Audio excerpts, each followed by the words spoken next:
तो भारतीय संविधान की कोई बात नहीं होती, वहां पे या तो होगा अल्लाह बचाएगा या राम। मनाते हैं क्योंकि हम लोग को रोटी, कपड़ा, मकान, मौलिक अधिकार, जीने का अधिकार, समानता इसलिए कि एक हमारे देश के अंदर जो है बचाएगा या कोई और तीसरा होगा, लेकिन बचाने वाला इस देश के अंदर संविधान है। साथियों, मैं तो ज्यादा नहीं कहूंगा क्योंकि बड़े बड़े वक्ता हैं और बहुत शॉर्ट प्रोग्राम ये है, इस तरह जाते हैं। और संविधान को तोड़ने वाली जो ताकतें आज हैं, अभी उन ताकतों ने संविधान को तोड़ा है और शायद अभी तक की जो खबरें आई हैं वो 3 से 4 राज्यों में वो सरकार दोबारा से बना ली है।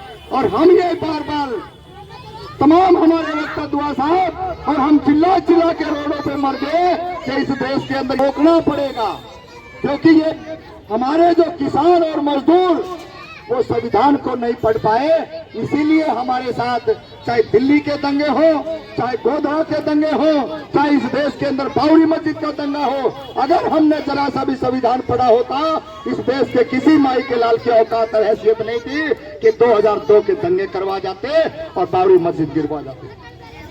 आज हम भाई को भाई से लड़ाने का काम इसीलिए किया उन्होंने कि कभी तो जाके कावड़ आप लेके आइए, कभी आप बालासर जाइए, कभी आप अपने यहाँ भंडारे कराइए, माता के जागरण कराइए और अन्य पता नहीं कितने कितने आडंबर कराने के बावजूद वहां से जो पौध तैयार होती है, वहां से जो बारूद तैयार होती है, वहां वही आतंकवादी बनते हैं। इतिहास के तौर पे अभी ताजा उदाहरण है, यही नूह मेवात दूर नहीं है, एक लुहार का लड़का और एक यादव का लड़का, उनको आतंकवादी बनाने का काम इसी सत्ता की बीजेपी सरकार ने किया और पूरे देश के अंदर माहौल क्रिएट किया। और उसी माहौल का फायदा उठा करके आज वो चाहे राजस्थान हो और चाहे मध्य प्रदेश हो, तमाम जगह संविधान को तोड़ करके उन्होंने सत्ता बनाई है। तो बच्चों, जितने भी यहाँ बच्चे, मैं तो आपको इतना ही कहूंगा, उनके पेरेंट्स को, जितनी महिलाएं यहाँ हैं उनको, कि आप कुछ ना करें, आप जो मर्जी करें, एक संविधान ले लें और कम से कम जो 5वीं, 6वीं, 7वीं, +2, एमए, ग्रेजुएशन, जो पीएचडी करने वाला भी अगर बच्चा घर में है तो मैं दावा के साथ कह सकता हूं उसने भी संविधान की पुस्तक तो नहीं पढ़ी होगी, बाकी किताबें सारी पढ़ ली होंगी। तो सभी साथियों को, यहाँ जितने भी आए हैं सभी बच्चों को जय भीम, जय ज्योति, जय माता सावित्रीबाई फुले और तमाम हमारे साथी संविधान के बारे में कुछ बातें बताना चाहता हूँ। आपको यह तो पता ही होगा कि संविधान किसने बनाया है और बनाया है। अगर आपको नहीं पता तो मैं आपकी जानकारी के लिए बता देता हूँ कि संविधान डॉक्टर भीमराव अंबेडकर जी ने बनाया है। नीची जाति के लोगों के साथ और ऊंची जाति के लोग यह सोचते थे कि अगर हम भी नीची जाति के लोगों के साथ बैठेंगे तो हम भी नीची जाति के लोग कहलाए जाएंगे। ऐसा ही कुछ व्यवहार डॉक्टर भीमराव अंबेडकर जी के साथ होता था। डॉक्टर भीमराव अंबेडकर जी को ये बोलना अच्छा नहीं लगता था कि हम नीची जाति के लोग हैं तो हमारे साथ ऐसा व्यवहार करो। डॉक्टर भीमराव अंबेडकर जी कभी भी अपने आपको ऐसा नहीं मानते थे कि मैं नीची जाति का लोग हूँ तो मैं बड़े लोगों के साथ नहीं बैठ सकता। ऐसे उनके जब वो विद्यालय जाते थे तो उनके साथ वहाँ पे भी भेदभाव होता था। जो उनकी कक्षा के छात्र थे वो उन्हें अपने पास नहीं बिठाते थे। डॉक्टर भीमराव अम्बेडकर मैं बताना चाहती हूँ, संविधान डॉक्टर भीमराव अम्बेडकर ने लिखा है। संविधान की पहली बैठक 9 दिसंबर 1946 को हुई है। संविधान का छात्र, आज मैं आपको संविधान के बारे में बताना चाहता हूँ कि संविधान में जब लिखा जा रहा था तब कई सारे लोग उनको मना करते थे। अब जब पहले छोटी जाति के लोगों को जब उनको पढ़ाई का बिल्कुल भी अधिकार नहीं था, तब कई सारे लोगों ने लड़के तब वो प्राप्त किया।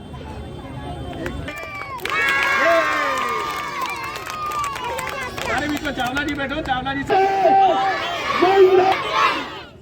सभी का अतिथि और सभी हमारी मातृशक्ति, देश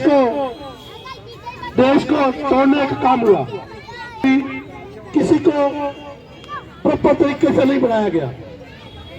तो आज हमें जागरूक करने के लिए नफीस भाई ने प्रोग्राम रखा 24/7 ने मिस्टर दुआ, जो एक मानवाधिकार हजारों इनकी ऑफिस बन चुके हैं पूरे इंडिया में, विदेशों में।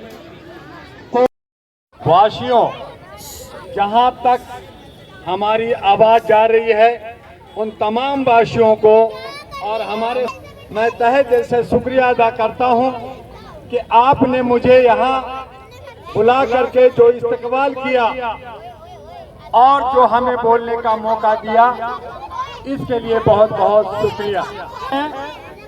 इन्हें सभी भाषा का ज्ञान भी होना चाहिए, कम से कम एक दो भाषा का ज्ञान तो होना ही चाहिए। उपप्रधान को नहीं बताएंगे, अगर हम घर के अंदर व्यवस्था नहीं बताएंगे, माँ बाप क्या कर रहे हैं अगर वो नहीं बताएंगे तो हमारा घर नहीं चलता। हमारे माँ बाप अपना एक व्यवस्था करते हैं कि बच्चों को किस तरह से रोटी मिलेगा, किस तरह से घर मिलेगा, किस तरह से उनको जो है दूध मिलेगा, ये सब आपके माँ बाप सोचते हैं और उसके लिए दिन रात मेहनत करते। जो खर्च लगा वो 64 लाख रुपए लगे। संविधान की पहली बैठक 9 दिसंबर 1946 में वो पूरा हुआ, वो 26 नवंबर 1949 में हुआ। और आप जानते हैं कि रिपब्लिक डे हर साल, अभी दिसंबर है, 26 जनवरी आएगा, रिपब्लिक डे गणराज्य दिवस 26 जनवरी को हम लोग मनाते हैं उसी संविधान के लिए। और ये संविधान जो 56 भोग खाता है, एक हमारा देश के अंदर 2 बजे तक कानून में वो अब उसका FIR लॉन्च नहीं होता और उसको जमानत हो जाती है। और दूसरी तरफ हमारे छोटे छोटे गांव के लोगों को जेल भेज दिया जाता है। हमारे बीच में से सामना करना पड़ेगा, आपको आरक्षण का सामना करना पड़ेगा, ऊंच नीच का सामना करना पड़ेगा, लेकिन उन सबको दरकिनार कर करके हम यही मानेंगे कि हम भारतीय हैं, हम सब एक हैं। और जो लोग हमारे बीच में नफरत पहुंचा रहा है, जो लोग अपनी रोटियां सेक रहा है, हम उनका मुंह तोड़ जवाब देंगे। आप ही देश का भविष्य हो, आप ही लोगों को आगे जाना है। नफीस जैसे और हमारे रामपाल जैसे हमारे जो है जुगल हैं, हमारे भाई लोग बैठे हैं, ये तमाम लोग अपने आप में आपका लीडर हो सकते हैं। आप में से छोटे बच्चे लीडर हो सकते हैं। कभी मैं भी एक गांव में पैदा लिया था, पढ़ लिख करके धीरे धीरे आगे शहर में गया और दिल्ली आया और देश विदेश में 14 देशों का भ्रमण किया। यूनाइटेड नेशन का नाम तुम लोगों ने नहीं सुना होगा, लेकिन यूनाइटेड नेशन 203 देशों का एक संगठन है जो आपके अधिकार के लिए, आपके दूध के लिए, आपको सुरक्षा के लिए काम करता है।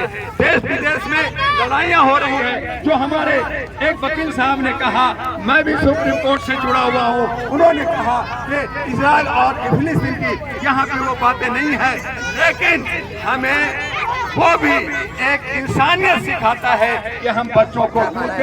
आज हमारे देश के प्रधानमंत्री जो मोदी जी हैं, वो कभी इसको साथ कभी उसको साथ, उनको कुर्सी दिख रहा है, इसलिए हमें आगे बढ़ना होगा।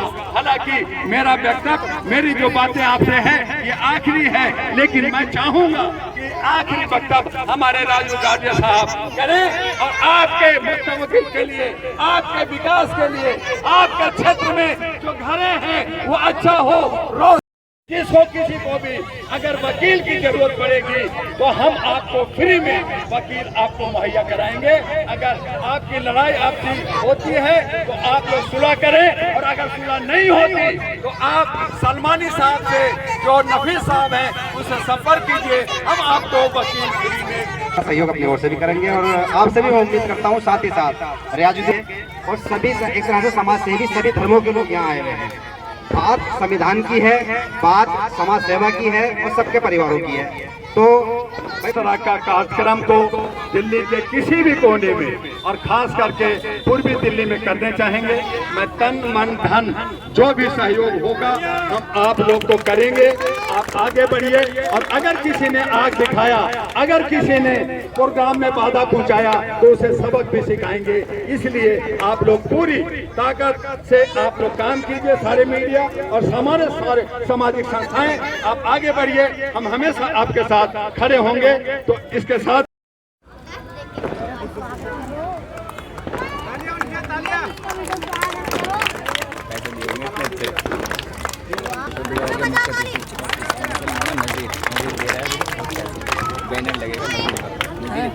आपको जगाने के लिए अपना संविधान पढ़ो और इनाम पाओ। ये आज तक कभी किसी ने किया? ये करने के लिए और पाने के लिए आप अपनी आवाज उठाओगे।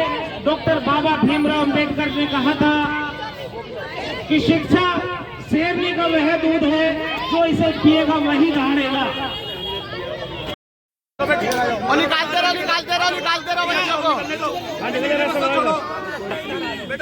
बच्चों को निकालते रहो उधर से एक एक करके। बच्चों